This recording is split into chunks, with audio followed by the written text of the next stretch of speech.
喺汽車世界個金字塔入邊咧，最頂層嗰三個人叫做 Supercar。咁如果你將嗰個三角形再拉大啲 zoom in 去睇咧，嗰度有少少車叫做 Megacar。嚟自瑞典嘅 Koenigsegg 咧就係做 Megacar 嘅專家啦。對於佢哋嚟講，今年發生咗幾件大事嘅。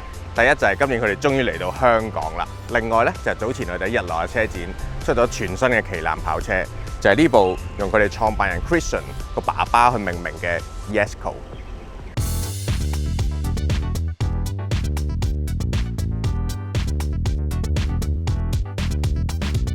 呢部 Jesko 咧前係用20寸鈴，後係用21寸嘅。咁你而家見到呢條咧，就係佢哋好出名嘅碳纖維鈴嚟嘅。咁你亦都可以揀另一款就係鍛造嘅鋁鈴。胎嗰方面咧就係用米芝蓮嘅 Pilot Sport Cup 2，你亦都可以 option 將佢變成 Cup 2R。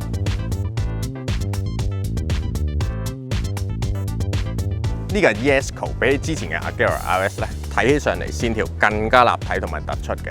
除咗有型，其實所有嘢都係關於 aerodynamic。首先你見下呢個 Track Version 呢塊前翼咧，係佢哋做過至大至長嘅一款嚟㗎啦。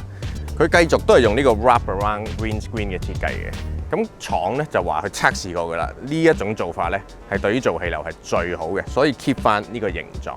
咁喺頭冚裏面咧，亦都有一個導管係製造氣流嘅，一路氣流帶到過嚟，甚至去到個側鏡咧都可以做到下壓力。而你見到最誇張嘅就係車尾呢一個兩隻臂回力鏢形狀嘅巨型尾翼，其實同之前 One to One 個有啲類似嘅。咁佢呢個尾翼係識得自動變形，好似啲 F1 DRS 咁樣嘅。當你需要下壓力嘅時候，佢就會改變個形狀。如果你係需要做 top speed 更加高嘅速度咧，佢係會製造一個更好嘅氣流嘅。呢架車去到250公里嘅時候咧，下壓力係可以超過800 kg 嘅。再誇張啲，如果你去到超過275公里咧，佢係可以提供超過1000 kg 嘅下壓力。跟住我哋睇下最重要嘅一部分，呢部 Jesko 咧，其實同 Agera RS 係用緊同一副5公升 V8 Twin Turbo 嘅引擎嘅，不過佢好多嘢都係重新設計過。嗱，首先佢喺曲軸上面個設計咧係改變咗嘅，以前係一個 cross plane， 即係如果個水平面係咁睇嘅，而家變成有一個180度嘅 flat plane 設計。咁佢呢條曲軸咧，其實係世界上所有 V8 引擎最輕嘅曲軸。另外，亦都做咗其他嘅輕量化工程嘅，例如活塞啊、連桿嗰啲咧，亦都係偷輕咗好多。咁佢加咗兩隻好巨型嘅 turbo， 巨型嘅 turbo 點樣去消除個 turbo lag 咧？佢就用咗個電動嘅 compressor 同埋一個碳纖維嘅氣缸，咁就有20升嘅。當嗰兩隻巨型 turbo 未正式進入工作狀態之前，佢已經預先注入咗呢個壓縮氣體去 run 順嗰隻 turbo， 所以咧某程度係消除咗 turbo lag 嘅。另外佢係用一個3燃油噴注系統，如果你入普通電油，呢架車係有1280匹嘅。若然你唔用普通電油，用 E85 燃料，即係乙醇濃度好高嗰種咧，佢係可以有1600匹。而呢架車只係1400幾公斤，所以佢嘅馬力重量比係已經超越咗1公斤1匹，比起以前嘅 One to One 更加癲嘅。呢部 Jesko 用嘅波箱叫做 LST， 係第2副100% 由佢哋設計嘅波箱。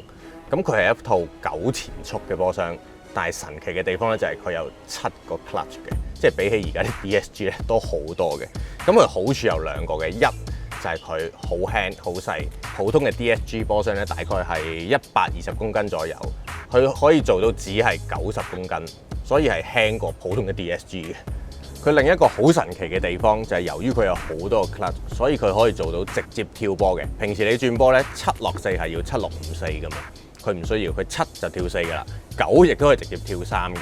咁呢套轉波嘅系統咧，就靠一套叫做 UPOD Ultimate Power On Demand 功能，咁你就可以喺波棍嗰度去控制做呢個咁特別嘅轉波動作。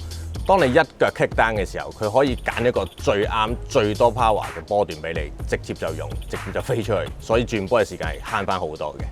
Jesko 咧，佢嘅 suspension 咧同 Agera RS 係有啲類似嘅，都係用呢套叫做 Triplex 嘅懸掛，除咗兩邊推桿式嘅吸震筒咧，中間仲有一支嘅。呢個嘅好處咧就係因為你架車馬力好大，當你一發力嘅時候咧，其實佢會有一個 squat 少少跪低嘅動作。如果用呢種設計咧，就可以減輕到呢一種反應嘅。另外，由於呢部車嘅下壓力非常勁，所以車頭喺加速嘅時候亦都會有下沉嘅反應嘅，所以佢就將呢一套 Triplex 除咗擺尾，亦都放埋車頭。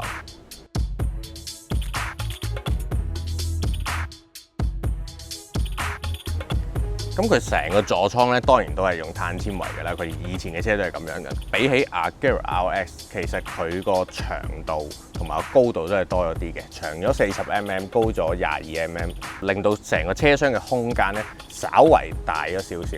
咁你睇到而家呢個設計咧，真係好靚嘅。由呢啲皮啊、碳纖啊，到呢個軚盤嘅設計咧，都唔係一般 Supercar 嘅樣嚟嘅。比較特別嘅就係你見到軚盤上邊有個 mon， 其實連住個軚盤一齊轉嘅，有啲似一啲賽車 style 咁嘅 display 啦。咁得意在咧就係佢一路轉嘅時候，個畫面咧係唔會跟住佢轉嘅，畫面反而係會水平翻嘅。